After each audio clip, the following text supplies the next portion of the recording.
In this video, we're going to be going over how the Threads algorithm works and how you can take advantage of it to get more views and engagement on your posts. Now, this document is actually posted by Meta themselves, explaining how the Threads algorithm works and the different factors that it uses to rank this. So this is public information. You can go to their Transparency Center and see this yourself. So before we get into the actual ranking factors, there's a couple different steps that you need to understand that the algorithm actually uses. So the first thing it does is it gathers inventory.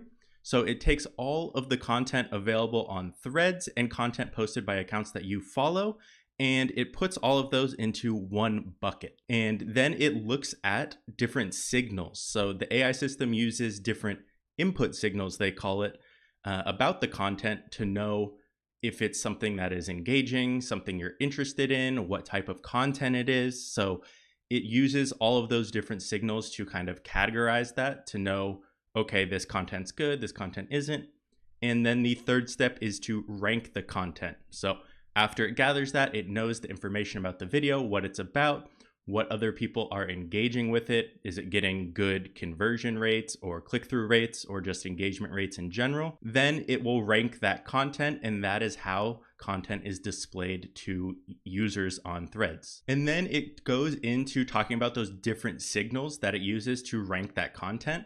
Now, this article is aimed towards the consumer as if you yourself were looking at how this works, but you can extrapolate that and make it make sense for how the algorithm works in general when you are posting content. This is what happens for each individual user. So how the AI delivers content to users, the first thing they look at is whether or not an individual user will like a post. So there's different signals that they use to know how likely someone is to like that post. So these include things like how many posts that person's seen in their feed, how many posts they've clicked and they actually liked, and how many times they've clicked like of a specific author's post in their feed, and how many posts they've liked from this author.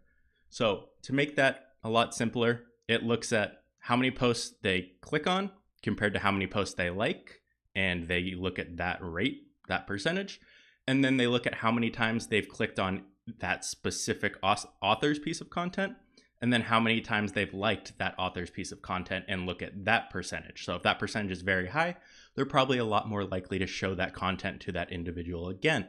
So getting people who click on your post to like it, having that high engagement rate is one of the main signals and things they look at when it comes to ranking. Now, the next one here, how likely you are to click to view replies on a post. Some of the signals that influence this are how many times other people have clicked reply to the post, and how many replies you've seen.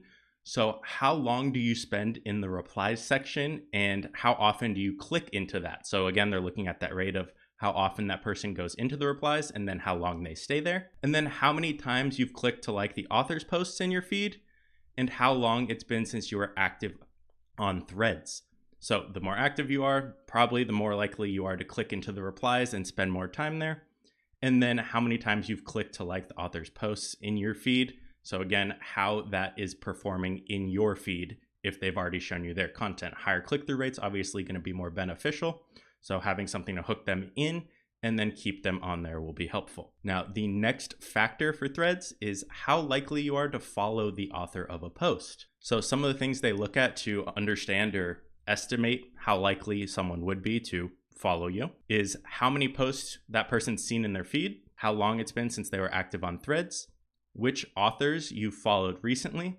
So there is some recency bias in this where the people you're following more recently, you're more likely to see initially to test how they perform. So you're probably seeing those people in the feed more. And then whether or not the post was predicted to contain language that goes against community guidelines.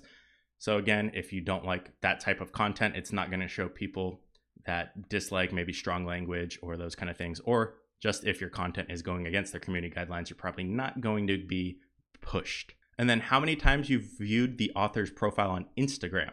So it's actually pulling info from Instagram and using it on Threads to know, okay, if this is someone they like on Instagram, they're probably a lot more likely to like them on Threads. So we're going to test that content.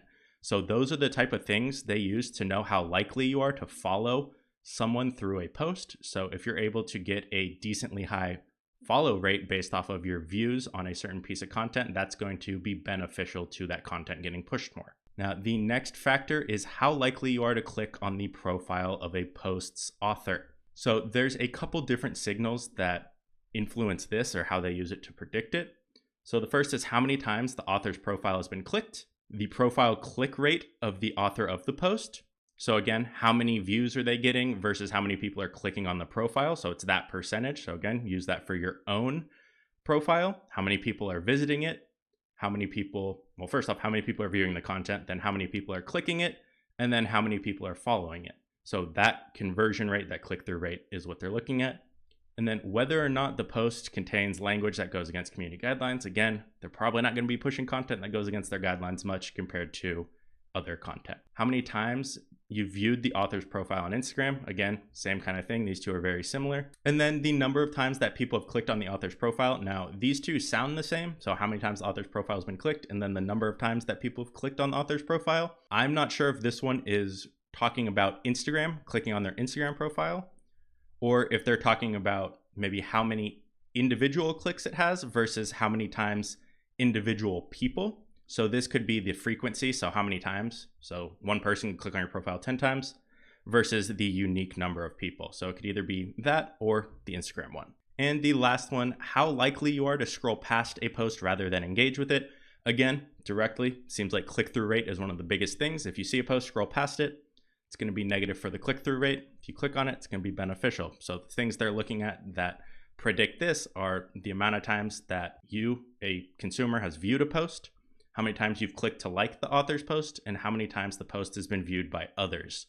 So again, this is going to be the click-through rate of individual people that are viewing the content and people who are just seeing. So they compare the average click-through rate for a post or for you as a person, because some consumers are going to be a lot more likely or a lot less likely to click on a profile. So they look at that profile average, and then they determine how great that click-through rate is based off of what would be normal for that individual, and that determines what is shown to them. So one of the biggest things you can kind of take away from this is click-through rate's really important, getting people engaged in the replies is really important, and getting people to follow your post through threads is pretty important as well. So if you can get something that will hook them in, keep them on your content, keep them talking, something that's engaging, they're interested in, and then even just as simple as asking for a follow will greatly increase how many people are actually going to follow you. Granted, you need to be providing some value in that content. You can't just post follow me and expect that will increase it. But these are all the different factors that Threads uses to kind of determine how they rank that content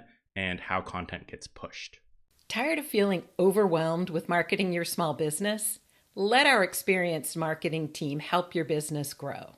With personalized strategies tailored to meet your needs, we'll help you stand out in a crowded market. Contact us today for more information at foxsocialmedia.com.